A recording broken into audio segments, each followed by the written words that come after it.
just fantastic. And as a manager, you just go from one extreme to another. You know, a positive, negative, positive, negative, and you rely on the brilliance of your players. And obviously now we have in the quarterfinals of the Champions League, we have so many brilliant players that can make the difference in any split second. And to watch those games today, it was just simply fun. Manchester City have to get back to being better defensively when they have the ball. Right. Which people might say, well, that seems a bit strange. What I mean by that is they have so much possession in games that the guys that are behind the play have to be talking and positioning themselves much better than they have a lot of times this season, because if they have a 2 or 3 moments like they did today where they've lost it in bad areas, which they don't normally do, but they were pressured into doing that. You know, Foden lost it, Rodri lost it, Kovacic lost it in key areas, and then they were out of position at the back.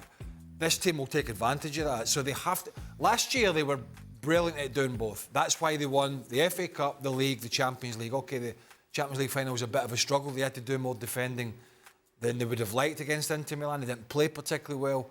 Well, certainly not as well as we know they can. But defensively last year, you could argue that part of the game was as good as their attacking, almost. This year, there's a big gulf between what they're doing going forward and what they're doing defensively. They're giving everybody, even kind of average teams in the Premier League, they're giving them opportunities. Even Palace at the weekend, which they won comfortably in the end, they gave Palace, 2 or 3 opportunities that they really never should have had. So if City can fix that, it's going to be a big part of whether they'll go to the next. Can they fix it? Can they fix it, though? Today? Well, maybe, I don't know what the scenario is in a week in terms of who's going to be back, whether, Walker... look at that first goal where, I think Diaz had pushed in and Stones comes up to the halfway line, Akanji then pushes in. They've got nothing behind. It's just there's just no need. Oh, but I mean, you got to ask yourself, why are you leaving 2-on-2 at the back against Vinny and Rodrigo with the pace that they've got? Number one. So then it's man against man. If you get done, the ball's in the back of the net. The other thing is decision making. I mean, the second goal, Akanji is in the opposition half and is trying to play offside. I mean, it's just madness. And then you wonder why they're losing 3 goals. Now, the fact is, they've been so good going forward that maybe they've got the attitude of, well, if they score 2 or 3, we're going to score more. But you can't get away with that all the time. You certainly can't play 2v2 with Rodrigo and Vinny. That attitude is, up until last year, that attitude has bit them in the backside in this competition. Not so much in the Premier League, but the teams in the Premier League are not up to the standard of what the teams are now in the quarter-final. This is elite level. And the mistakes you make against, Palace and Nottingham Forest and maybe West Ham and all these sides and get away with it, you're unlikely to get away with it against these teams. And we'll get to Arsenal, but they're kind of finding that out as well. Even though Bayern Munich are struggling, it's a step up at this level. And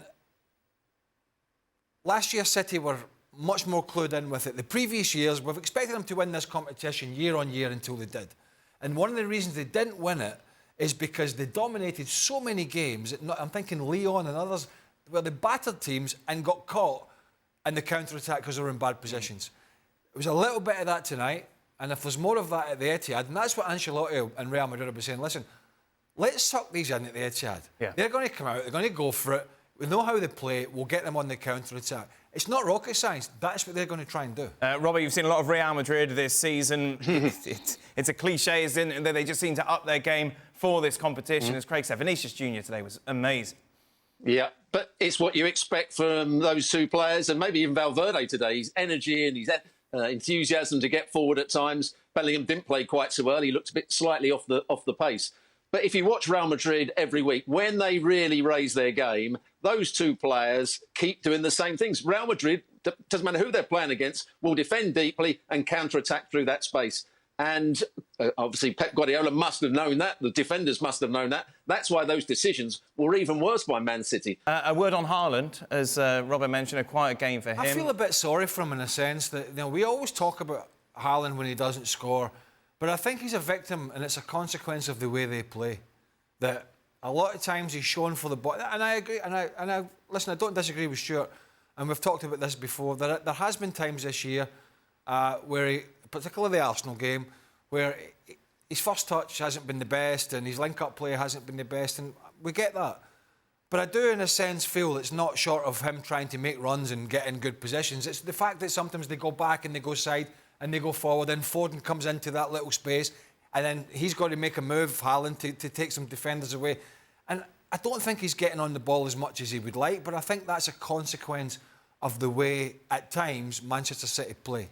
Well, they don't fling it in, ever. Right. There was one in the second half, and I said to you, Silva's just rolled it back to Alvarez, and Haaland is standing 1-on-1 with Rudiger. There's nobody else near the two of them. They're probably around the penalty spot. Alvarez, throw it in, whip it in. I don't care. I don't want him to do 1-on-1 against Haaland, 12 yards out, 1-on-1. If it's a ball in the air, if it's a ball crossed in, I don't want him to do it. But they never, ever put it in. Not even the odd occasion. It just never happens. So we can talk about his hold-up play, but if they don't put the ball in the box for him, then he's definitely not going to get on the end of it. The one guy that puts it in normally quite early on a cutback, Kevin De Bruyne, you often see him peeling from the middle of the park or the right side out to the wide position, and then he takes a cutback from one of the players and he whips it in first time. He's kind of one of the few that do that. If you look at Jack Grealish is a player that likes to take a few touches, maybe too many at times.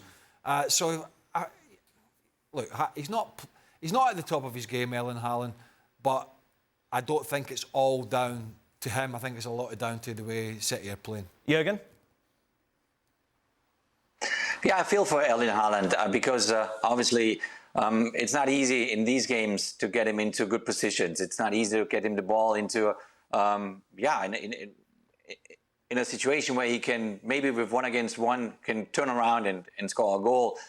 His link-up play is difficult because if he's left alone, especially if you're left alone against Rudiger, which was the case quite often today, he fights a little bit his own big battle, and he needs support then.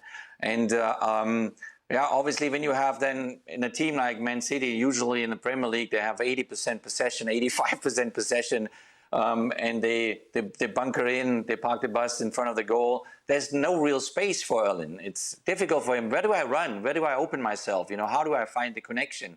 With De Bruyne, there is a natural connection. So when De Bruyne is on the field, he always has an eye on Haaland, for his runs. But when De Bruyne is not there, he struggles a little bit more. And so I feel for him. It's tough for him because especially in games like today, Real Madrid, this is the type of game where you want to shine. You want to show the people that you are capable to kill a game off against such a big name. And unfortunately, he didn't have the opportunities to do so. Jurgen, just a word on the opening goal. As a coach, would you salute the brilliance of Bernardo Silva or question your goalkeeper? Yeah, you got to swallow that one as a goalkeeper. Yeah, you got to admit that this was yours. So, 3-3 going into the second leg. Manchester City favourites, obviously. Yeah. Just go back to one thing I think you touched on, either just when we came on or just before we came on, was the body language. And I know none of us are body language experts, but we've watched a lot of La Liga this season, and obviously previous season having the rights, and the phenomenon that is Jude Bellingham, and he has been. It's been certainly the first half of the season was almost beyond belief what this guy was doing, but more than maybe a lack of form or a little bit of tiredness or just taking a bit of a break, it's the attitude.